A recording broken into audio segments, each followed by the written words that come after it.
Okay, ladies and gentlemen, well, I think we're about ready to start. So I'm delighted to welcome you to this lecture this evening from Michael Meadowcroft, part of the Heritage Open Days week, of course, and most of the Heritage Open Days, if not all of it in Leeds, is taking place online. So we really are grateful to people such as Michael for giving up the time to give these talks via the wonders of the internet. So before Michael starts, just a few words about him. I mean, Michael is an ex-Liberal councillor, ex-Liberal MP, election monitor. He's even the ex-boss of my mother-in-law, actually. So, so there we go. But he's also a Civic Trust member. And for the purposes of this evening, Michael is actually a historian. And Michael's going to talk to us about the end of an era, the history of mining in Leeds. Now, just to say how this is going to work, Michael will talk. And then at the end of the session, we'll take any questions or comments, and I'll sort of mop those up and hopefully put them to Michael in some sort of order. So please use the chat function if anything occurs to you during the course of the talk, and then at the end, as I say, I'll put those questions to Michael. I should say that earlier on this year, we unveiled a blue plaque for a miner. An ex-miner and then mine manager, a chap called Jim Bullock.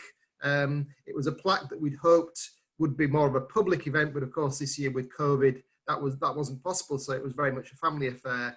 But who knows, Michael may touch upon the life of Jim Bullock during the course of this talk. But without further ado, I'd like to hand over to Michael. I'm going to switch my camera off, so you'll have your undivided attention. And I'll come back a bit later on in the evening to field the questions and comments. Thank you. Thank you very much, Martin. I gathered that the basic topic of this year's Heritage Open Days was community action, and I was asked if I would do a lecture on coal mining in Leeds. I was very happy to do it, not least because I knew nothing at all about the subject. And it's, in a curious way, it's easier to do a lecture on something you don't know anything about than something you think you do know something about when you have to unlearn it. So here we are with a lecture dealing with a subject which is something quite interesting because it goes back a long way. Knowing very little, I used a book which I just commend to you. This is by Granville Williams, which was published in 1993 on the whole issue of mining in the Leeds area. And I've used quite a few of the images from Granville's book. The initial image is one of the series of marvellous drawings that Henry Moore did of coal mining in Castleford Pit in 1942, early on in the war. And Henry Moore was someone, of course, very much associated with Leeds. And I was very privileged to meet him when the City Council was trying to tap him for money, which became the subsidy for the Henry Moore sculpture gallery. And he was a delightful man. And we had these little lunches, because he was quite a shy man, which he got to enjoy, and in the end he signed the check. The whole point really is that there may well be those in the audience who know a lot more about the subject than I do. And I'd be delighted if, when you get the opportunity, you will put me right about things that I've actually got wrong. Naively, you know, I didn't realize there were coal miners in Leeds until I was canvassing right back in 1968, 50 odd years ago. And I came across quite a number I canvassed. And they're all extremely proud of the tough job, but not one of them wanted their sons or their grandsons to go down the pit. It was a very different situation then than during the strike in 1984-85, when they very much were trying to save jobs for their descendants. That was not the case when I was talking to miners 50 years ago. I was also interested to find that Leeds is actually based on coal. On this map, this whole grey area is actually coal. The blue at the side is millstone grit, and you will see that Leeds is there in the middle at the top. And this is a map showing, it goes right the way down, by the way, to the whole Yorkshire coalfield. And the northernmost limit of the coalfield is basically in Chapel Allerton and in Meanwood at the top there. At the west, it goes right out, at the east it goes out to Kippax, and the south and west, it misses out the valley of the Erne of the Calder, but then includes Rothwell, Morley, Pudsey and Carverley, with an extra patch, curiously, at Rawdon and Horsforth. In the Yorkshire coalfield, there are 11 seams of coal extending downwards. The Shafton seam is the highest, and Halifax and the pot clay coal seam are the furthest down. In an interesting way, really, the seams have been mined lower and lower as technology has advanced, but at the first initial ones, it was the highest seams. Coal has been worked in Leeds since Roman times, and there are specific later mentions, including Middleton in 1202, and Woodhouse Moor and Nostrop in 1613. Ralph Thoresby in 1714, he writes that there are pits without number. These early pits were very small and shallow, and many of them were what were called bell pits, which dug down to the shallowest level of coal and then widened out at the bottom until there was a risk of the roof collapsing on the miners. I recall very much during my time on the Yorkshire County Council, the Chief Constable of the day wanted to build a new police headquarters out at New Farnley. And it would have taken a farm from a family guy who'd been generations with his farm there. And he played a very simple trick. He said to the Chief Constable, "You look over there." He said, "You see that house over there? You can just see only the top floor, can't you? The bedroom floor." Yes, he said, "Yes." You know, he said, "When I first started farming here, you could see the ground floor as well. Not a subsidence around here, you know." And the idea was abandoned straight away, and he had to go off and find somewhere else. One can appreciate then the ubiquity of mines and the shallowness of them. You note, for instance, in Mayhall's Annals for 1827, where is mentioned a widespread fire just 5 feet underneath St. Peter's Square. Now it's where the BBC and the College of Music are, but then it was occupied by tenements, and Mayhall's Annals set out how difficult it was to extinguish it. So you can imagine just 5 feet under your feet there was a coal seam burning. Almost all the coal mined was, in effect, used locally until the possibility of transportation transformed the industry. The first pumping, by the way, of pumping engines enabled mines to be much deeper. Granville Williams sums up the whole business of coal mining in Leeds as covering 2 centuries during which it developed, flourished, and disappeared. The air and coal navigation made it possible to transport coal from 1735, and Middleton Colliery had parliamentary approval for a wagonway in 1758, which was, of course, the beginning of the Middleton Railway. By 1779, the Middleton collieries were producing 48,000 tons of coal a year. In 1877, there were 102 collieries in Leeds. 1911 reached the highest figure of 5,000 colliers in Leeds. Then at the time of the strike, we can see how many collieries there were. At the time in 1984, 1985, none of these are now left, none. Among those that disappeared in the meantime was Temple Newsome, which closed in 1976. Now, I always thought it odd, you know, to look out from the magnificent Temple Newsome house with all its rich history, and there in the distance in the Meadowland was a coal mine. Latterly, it was a drift mine, which left a great scar where the coal had been scoured out of the land, which was, of course, eventually restored. The last pit to operate in Leeds was Allerton Bywater. It began in the early 19th century, and it closed in March 1992. I was fortunate to visit it around 1982. In its heyday, Allerton Bywater employed 1,500 miners and produced 1 million tons of coal per year. It was extremely interesting to visit. I had no idea what it was like going down a pit. And here you have an image showing the whole area of Allerton Bywater on the surface. You have to realize, of course, that underground, it covers far greater area than you see on the surface. You note, by the way, the railway line serving the colliery, which linked it to the main line for the transportation of coal. Then we can see underground transport at Allerton Bywater. This is one of these machines which either took coal away towards the conveyor belt or transported miners themselves to and from the seam. Then you have a picture of the transporting of coal by barge. These were staves by the side of the colliery, and the coal was loaded on these barges to take it down the air and coal navigation. Finally, in terms of images from Allerton Bywater, we have a picture of the Mine Workers Union's banner for Allerton Bywater. These were very proudly carried, of course, at all the demonstrations and were carried through the colliery at the end of the colliery's life. In the 19th century, mining was the most dangerous occupation in the UK. Not only did it produce early deaths, but it also left miners with long-term chest ailments.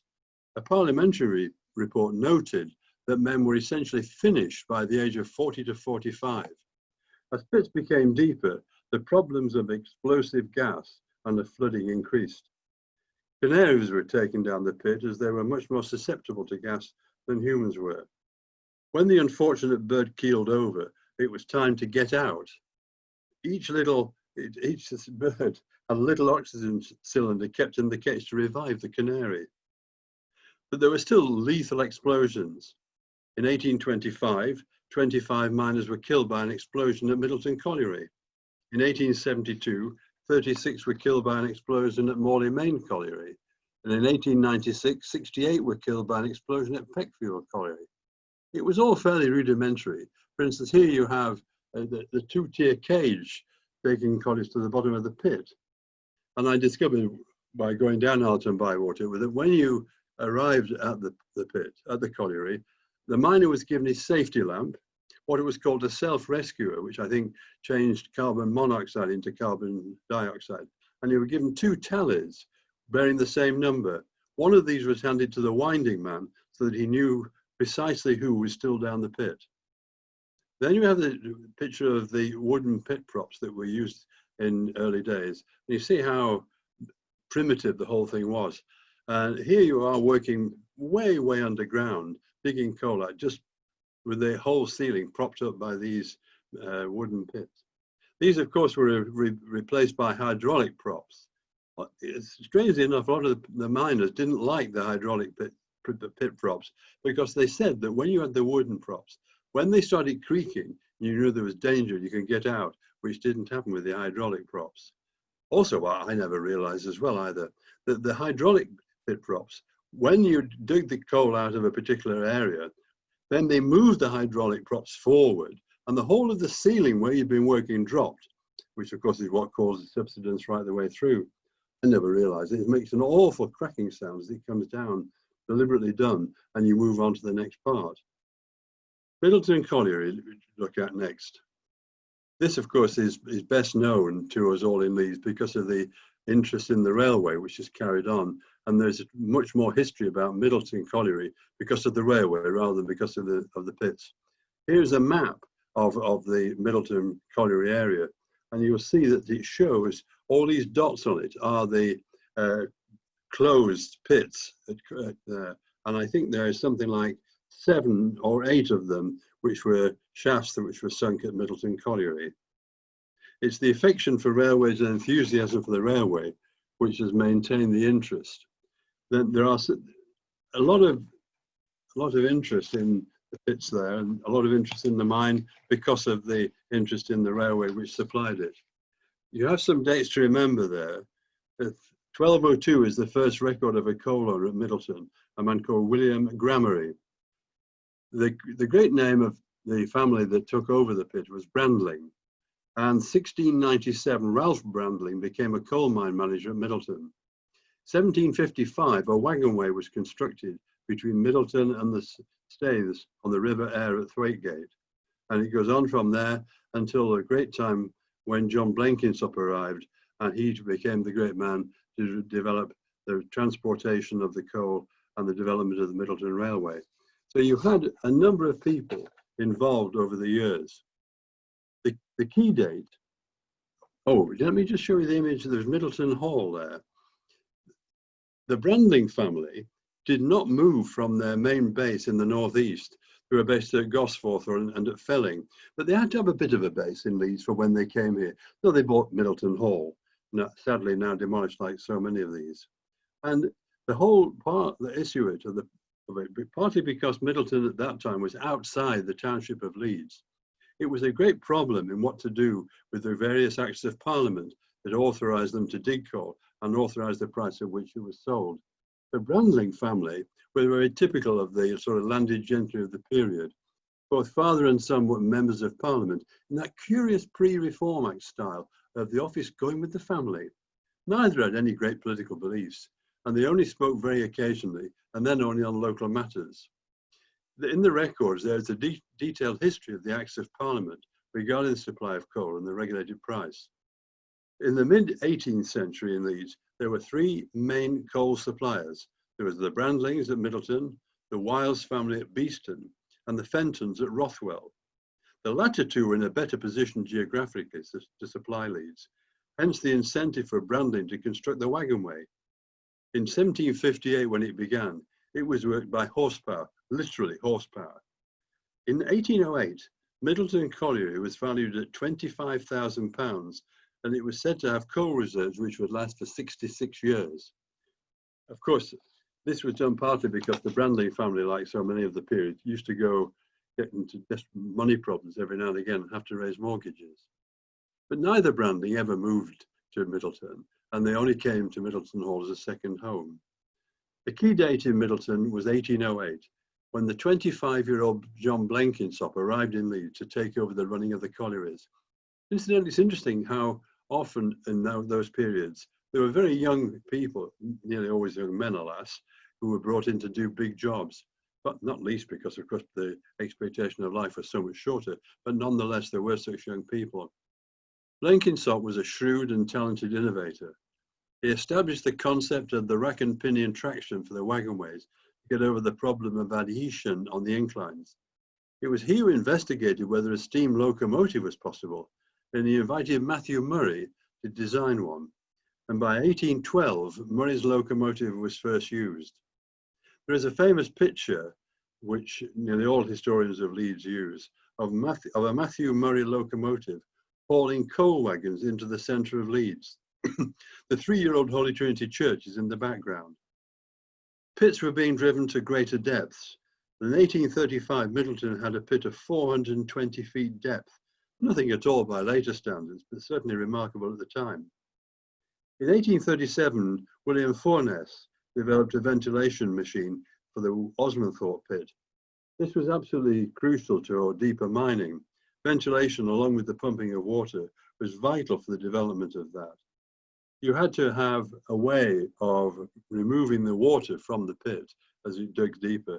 And of course, you had more gas going down into the pit, and therefore had to have pumping. And Forness was one of the innovators for that. There is a scene, a great painting of one of the Matthew Murray locomotives, showing that what it was like, a rather glamorized picture, I rather think, but nonetheless a nice painting. It's my interest in railways comes out as well, if you like. The last image from Middleton is just to show you that in the 1950s, coal was still being transported from Middleton collieries by rail. And so you still had steam engines being used and wagons being used for that particular use in the middle of Leeds and being done by the Middleton pit. The last pit in Middleton to be worked was the Middleton Broom Colliery, and that was closed in 1968, and that was the end of Middleton Colliery workings. As a single operation, miners were very close, and because they all faced similar dangers, and because by and large the coal owners were unsympathetic employers, the miners cooperated across the industry. The first trade unions were formed quite early in the 1840s, and the West Yorkshire Miners Association was formed in 1860. The first rudimentary machines for assisting coal cutting and conveying coal date from 1865, and they were developed consistently thereafter. By 1901, machines could be used to cut coal in appropriate seams. Miners were paid by the amount of coal produced. When you think about it, given that conditions vary from pit to pit, the depth of the seams in the ground, the thickness of the seams, the size of the blocks of coal hewed, this basis of payment was deeply flawed. The management had a weighman who measured the coal as it came through the pit head and decided how much it was worth. But the miners appointed their own representative to check it, and he was known as a check weighman. Incidentally, in terms of the history of Leeds, it's interesting that the longest continuous serving Leeds City Councillor ever, Bill Hemingway, his occupation was a check weighman. Then you have the question of the coal being taken by rail. And here's a picture of the coal being taken, brought by barge to the railhead and then loaded on wagons to be taken on by train. Miner safety lamps were developed. Humphrey Davy is the name most connected to it. And here's an example of a miner's lamp. This one made in Morley in Leeds. And these, of course, did not have a flame that could ignite the fire damper and other gases, which were the lethal problem for coal mines and the safety of miners. Again, the same problem was the problem of traveling to the face, the coal face, which could be literally miles away. And here you have an engine, one of these diesel engines made by either Hudswell Clark or Huntston Engine Company, both of whom in Leeds specialized in industrialized locomotives. And they managed to produce this spark-free diesel locomotive. And here you see carrying miners either to or from the coal face.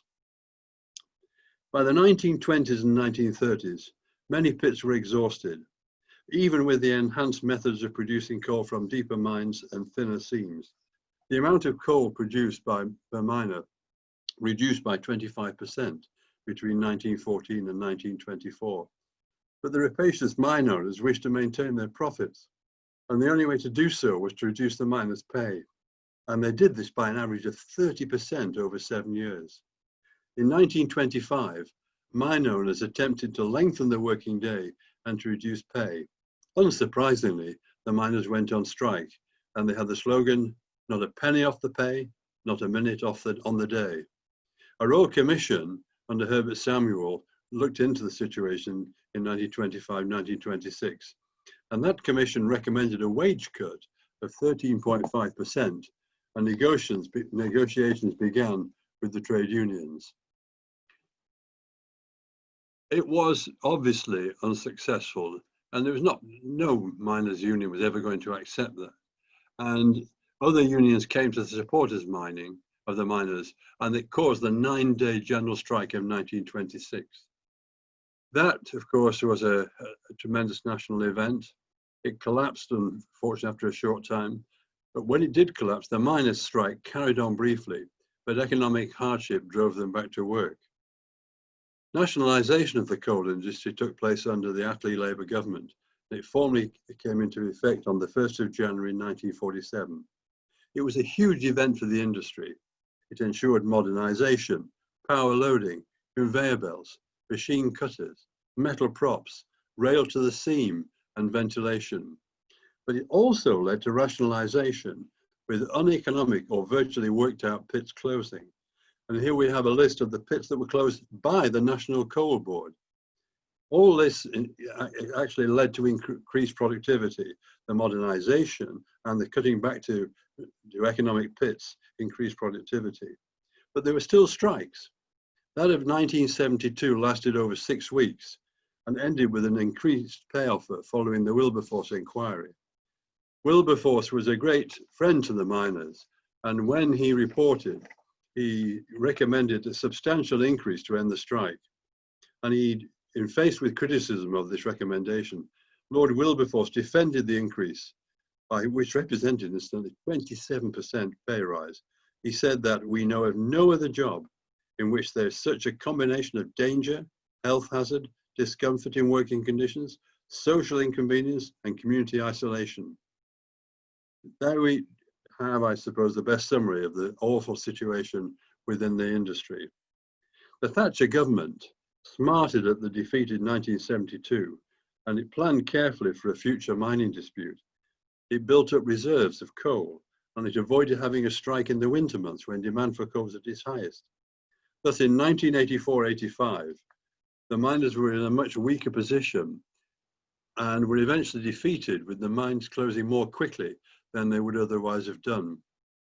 And I was in Parliament at the time, and we were concerned with no way that we would back the strike, particularly at the failure to hold a ballot on the strike, which was probably the weakest point of the whole thing.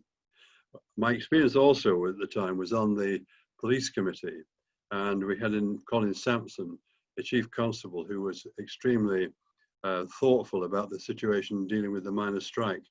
South Yorkshire, as we all remember from the period, had immense problems with the strike, and there was a lot of violence, and there was a lot of problems with the movement of police forces around, and particularly with the Met Police coming and waving their paychecks in front of the striking miners. Colin Sampson told me that he made a rule that he would not accept any police from the Metropolitan Police in West Yorkshire. And also he eventually realized that the police wearing these helmets and having these shields were actually being provocative. And he decided on one particular day, and he went down personally and said to his police force on the front line, said, leave your helmets off, put down your shields and go and talk to the strikers. And they said to him, well, we'll get clubbers here, we'll get clubbers. No, you won't. And of course, Sampson was right. And he was very concerned that if they didn't do that, their future relationship with the mining industry and with coal miners themselves would be ruined. And that was what was the difference between West Yorkshire and South Yorkshire. The consequences of the end of mining were socially disastrous.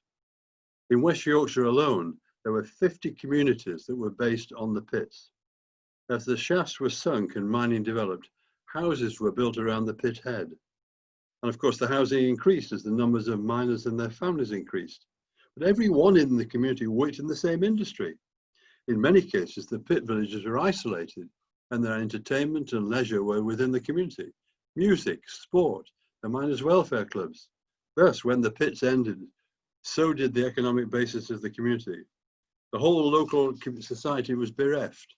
Other heavy industries, such as shipbuilding, such as steel construction, such as the wool industry, have some of the same social and economic problems of closing, but not as starkly as the pit communities.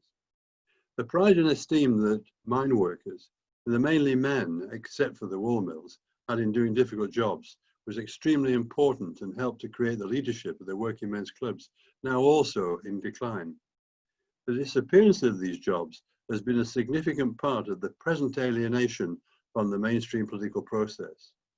So there you have it, just as was put in Granville Williams's book, 200 years, expanded, flourished, disappeared. Just as an addendum, I want to give you pen pictures of two giants of the Leeds coal mining industry from very different eras. The first is a man called Ben Picard. He was born in Kippax. He was the son of a collier. He started work at the age of 12 as a hurrier. A hurrier was a lad who would push and pull tubs of coal. From 1873, he was an official of the Embryo Miners' Union. In 1881, he secured the merging of the West and South Yorkshire Miners' Association into one Yorkshire body. His key achievement was the establishment of the Miners' Federation of Great Britain in 1889, the first fully effective national organisation. He was a tough negotiator, but maintained his influence and his leadership through his considerable charisma and his high moral values. He led the Miners' Federation successfully throughout the difficult negotiations with a strike and a lockout in 1893. He came through the ranks of local government and was elected as the Lib Lab MP for Normanton in 1885, holding the seat until his sudden death from a heart attack in 1904. He was well known as, quote, an ardent liberal, but he stood as Lib Lab because he was passionate about getting more working men as Liberal candidates. And although he became a very early miners' MP, it was really as a trade union leader that he was best known. The other one, coming on to Martin's person, was Jim Bullock. 2 generations on from Ben Picard, we have Jim Bullock. He started work down the Bowers Row pit at the age of 13. His father started in the pit at 10. His grandfather started in the pit at 8, and his great-grandfather at the age of 6. Some sort of progress, I suppose. Bullock was a very intelligent youth, and he passed the exams to become a pit deputy, rather like a foreman, and he progressed to be the manager of the Fryston pit. Now, as the blue plaque states, he went on to become the national president of the British Association of Colliery Management. Leeds was never the centre of the mining industry. It was far too big and too varied a city for that. But for many decades, it had a very significant coal mining presence and it employed many thousands of Leeds citizens. Thank you very much.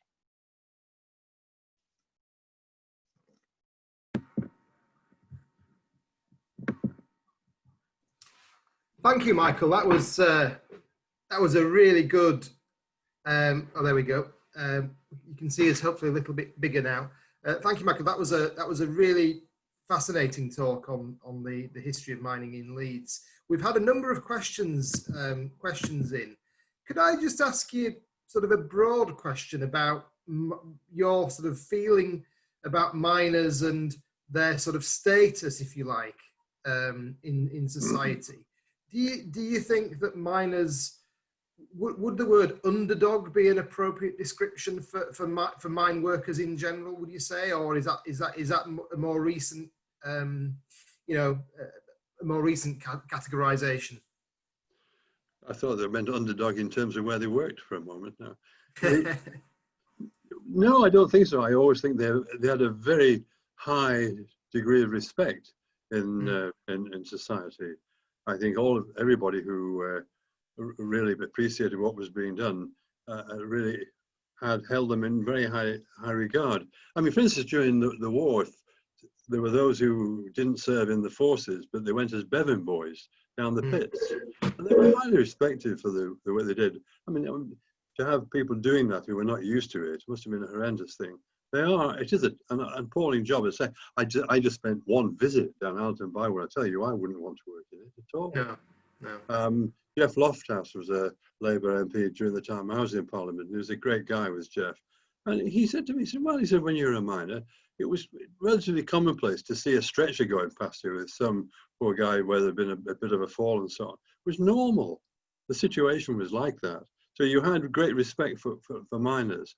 And as I say, they were big men in the community, and they were big men in the working men's clubs.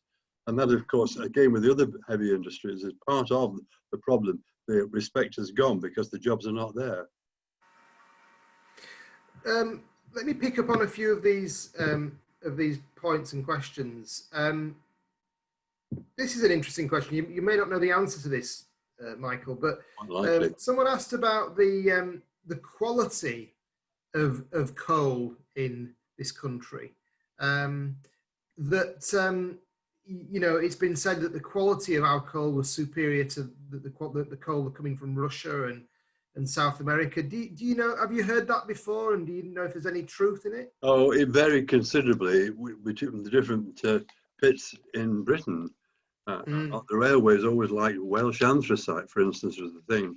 But I'm just looking back for I have this. There's this map of the. You can't see it white out.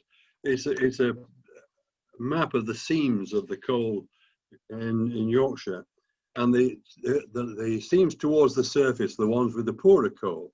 But basically, once you got down to the better beds, down the bottom, it was worth going into deeper and deeper pits because the quality of the coal was better. So it varied immensely across different parts of the country, never mind different countries. And I suspect it was just the same. You had to make the same decisions about where to use the coal and for what particular purpose. But basically, coal was the motive power of everything we did. You tend to forget that. Before there was gas and oil and so on, we used coal for everything. Absolutely, yeah. In terms of the way that coal was mined in the early days before mechanization, I mean, how did that actually work? How did they actually get down to the lower levels? I mean, did they go to the lower levels? Presumably, modern technology has enabled us to go deeper and deeper. But that's I guess right. That's right. I mean, the early bell pits, they couldn't move outwards from the bottom of the bell pit further than the roof would stay up. So they were shallow. Certainly, they were not very wide.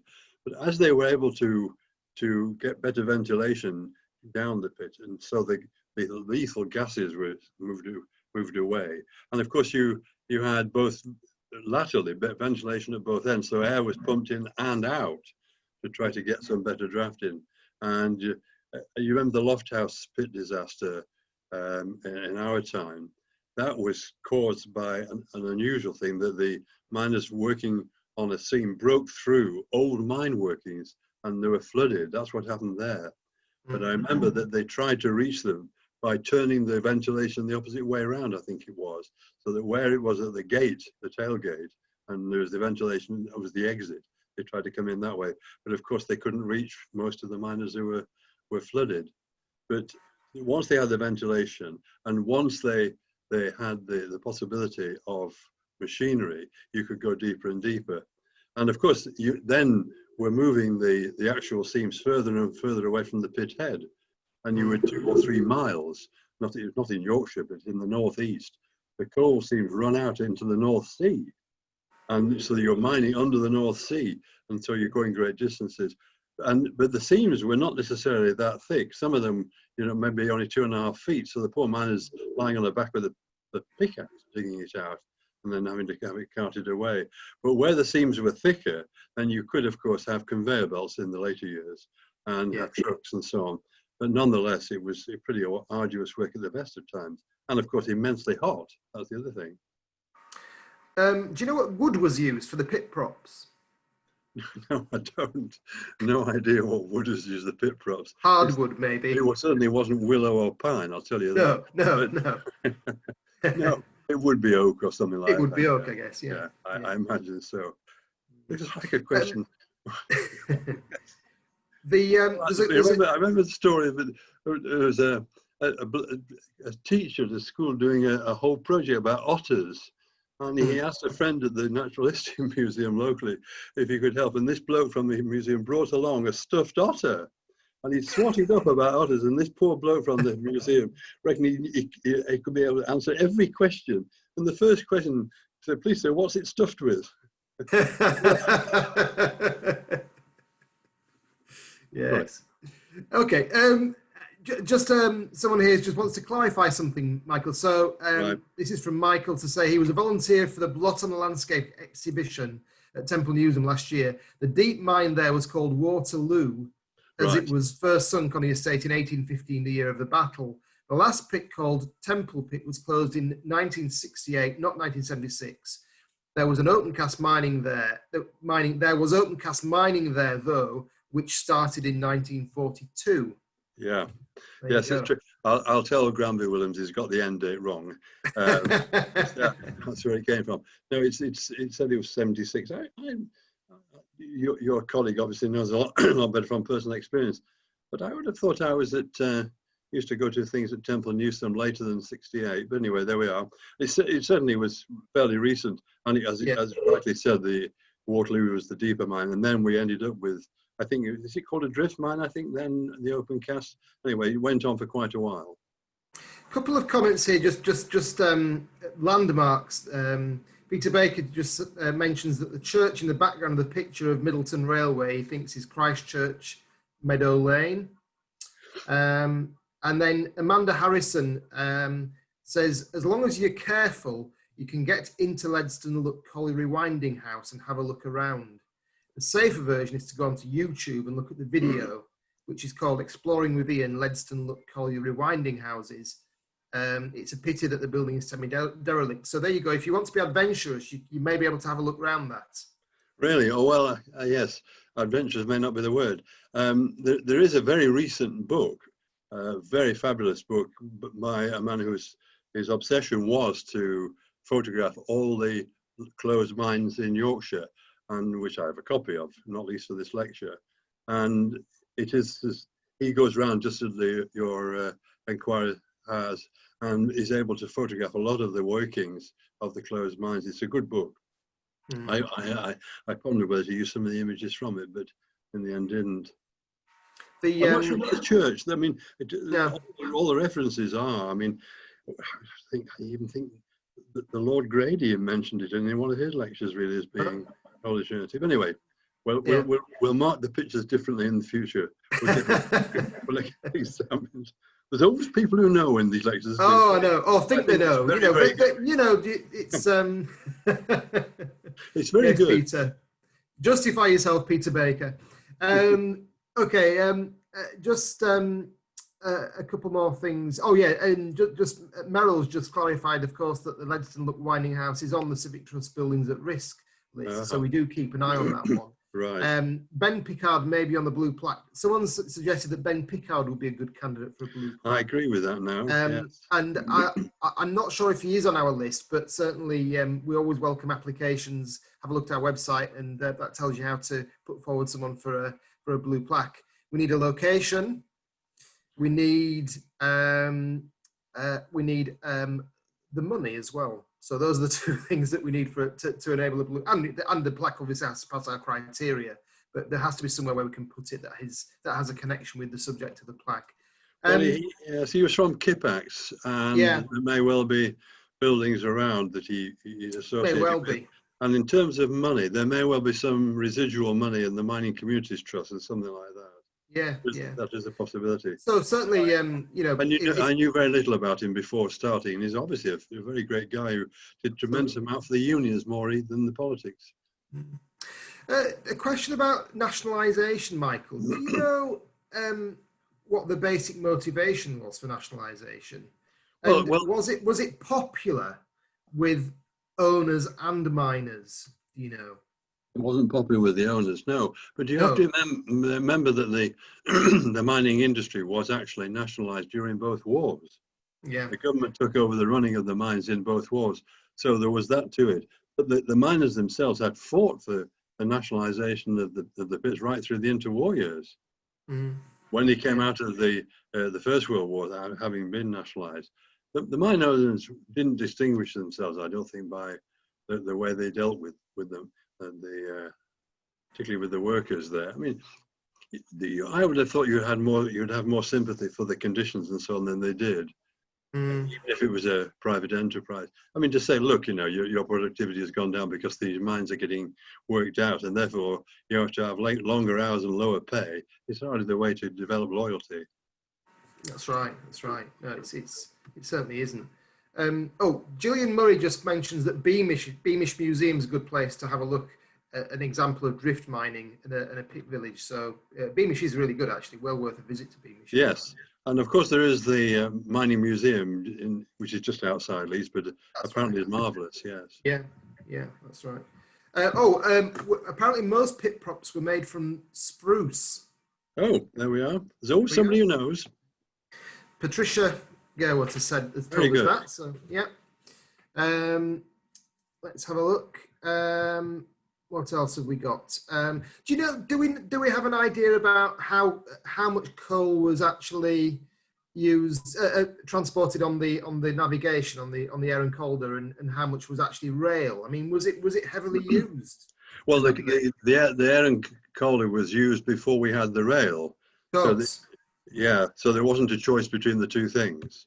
But then, as I found, you had it carried to the railhead by barge and then transferred. I don't know, but as far as I would suspect, that it moved from canal to rail pretty heavily once the rail was available. But you see, the point was that the Middleton pits were not as conveniently placed for transporting the coal into Leeds, particularly as the Beeston and Rothwell collieries were, which is why they had to get this wagonway to actually improve the access, because most of the coal that was mined in Leeds was used in Leeds. It was only when transportation arrived that they were able to sell it outside Leeds. Yeah, that's right. Now I think we've come. This is interesting. The metal barges on the navigation were called Tom Puddings. Mike doesn't know where the term comes from, but it's rather a nice term, isn't it? Tom Puddings. It is, yeah. Yeah. Yeah, it's a Yorkshire name. Yeah, that's right. Well, I think we've come to the end of our questions and comments, unless anyone else wants to quickly type something in before we finish. So, I mean, is there a sense of, I mean, obviously mining in this country has all but ceased.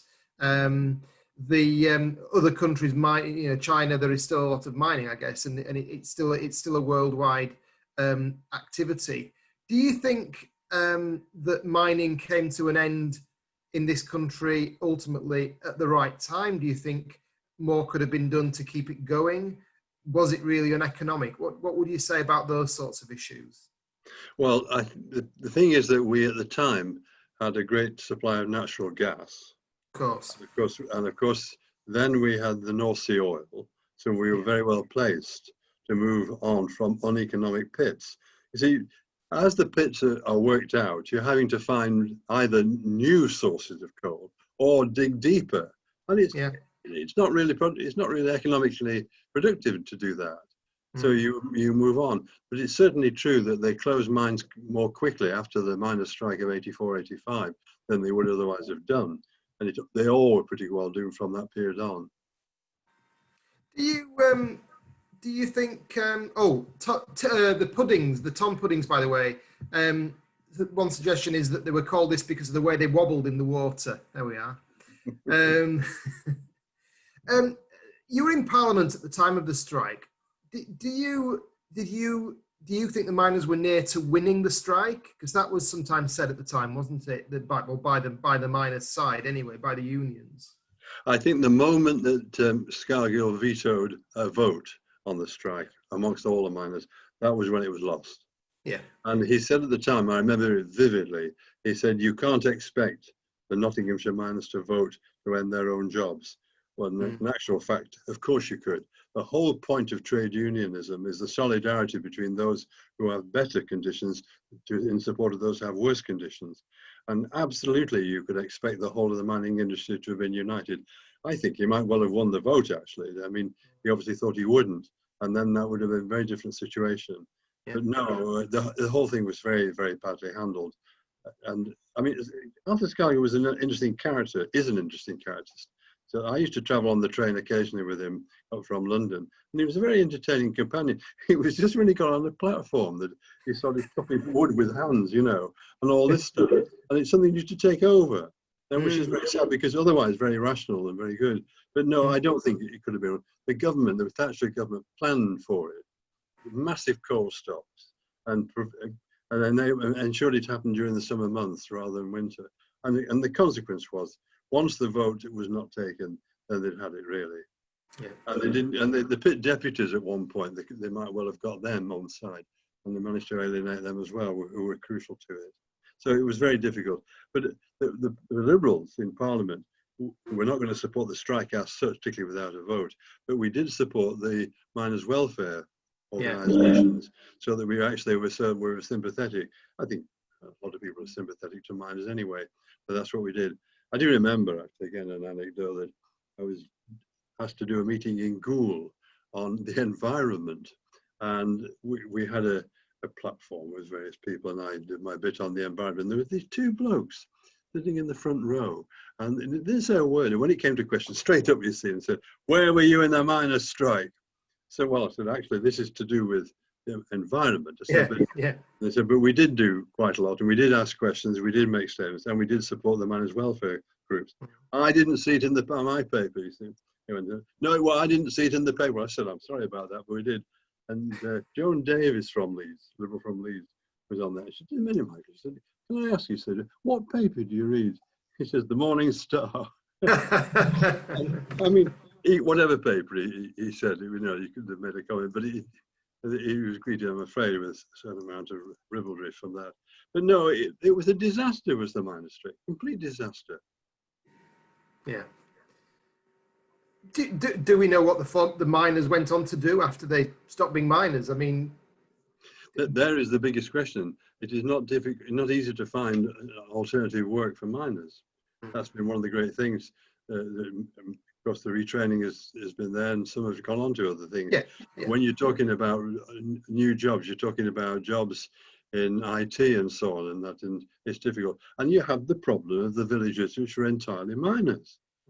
That is a real problem socially. And I say part of the problem of politics today and the suspicion and antipathy to all politics is because these jobs which gave people respect and a position in the local community have gone. Yeah. And it's not, I say, it's steel, it's shipbuilding, it's textiles, the lot, but miners above all. And it was partly because of the growth of the mining villages, which were self-contained and which have now had no economic base whatever. Michael, we're at the end, I think. We've had, there's a couple of thanks here, and I think I'll read these out because one from Merrill Wilford, who coordinates Heritage Open Days on behalf of Leeds Civic Trust. And can I use this opportunity to thank Meryl for all her work? But she says, thank you, Michael, for all your research and for rising to the Heritage Open Days challenge once again, especially in the face of the challenges that we have. And maybe the final word from Amanda Harrison, who says, thank you, Michael. As a Kippax lass, I've never known it mentioned so much. So I think that's a nice way to finish the session. So thank you very much, Michael. Really enjoyed the talk. Thank you to everyone for listening. We can't applaud Michael in real life, but I'm sure in our own homes, we're putting our glasses of wine or our cups of tea down, and we're giving Michael a well-deserved round of applause. So thank you very much. Thank you. It's been a pleasure. The only thing is with the Zoom, I can't wander around the audience waving my arms and catching people's eyes. It's a great That's right. problem. Thanks. It's a pleasure. Okay, thank you. Good night, everyone. Good night.